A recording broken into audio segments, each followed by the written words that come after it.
Pajak bumi dan bangunan adalah pungutan yang harus dibayar atas keberadaan bumi dan bangunan yang memberikan manfaat status sosial ekonomi bagi seseorang atau badan yang mempunyai hak atasnya atau mendapatkan manfaat padanya. Karena pajak bumi dan bangunan bersifat material, besaran tarif ditentukan dari luas dan kondisi tanah atau bangunan yang ada. Adapun contoh objek bumi dalam pajak bumi dan bangunan antara lain sawah, ladang, kebun, tanah, perkarangan, dan tambang. Serta contoh objek bangunan dalam pajak bumi dan bangunan adalah rumah tinggal, bangunan usaha, gedung bertingkat, pusat perbelanjaan, pagar mewah, kolam renang, dan jalan tol. Juga yang bukan termasuk objek pajak bumi dan bangunan antara lain contoh untuk kepentingan umum di bidang seperti sosial, kesehatan, ibadah, kebudayaan, pendidikan, dan sejarah.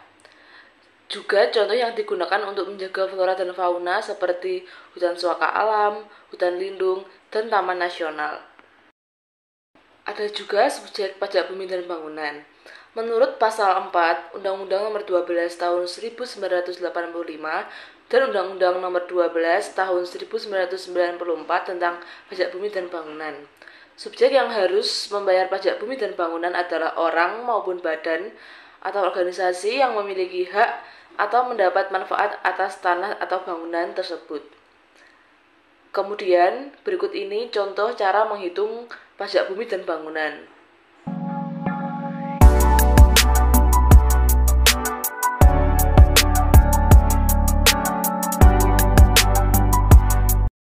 Setelah kita mengetahui rumus-rumus tentang pajak bumi dan bangunan, berikut merupakan contoh soal tentang pajak bumi dan bangunan.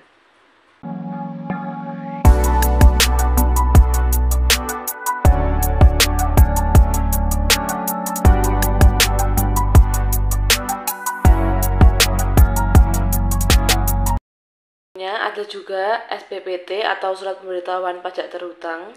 Surat tersebut digunakan oleh Direktorat Jenderal Pajak untuk memberitahukan besarnya pajak bumi dan bangunan yang terhutang kepada wajib pajak. Berikut contoh SPPT tersebut.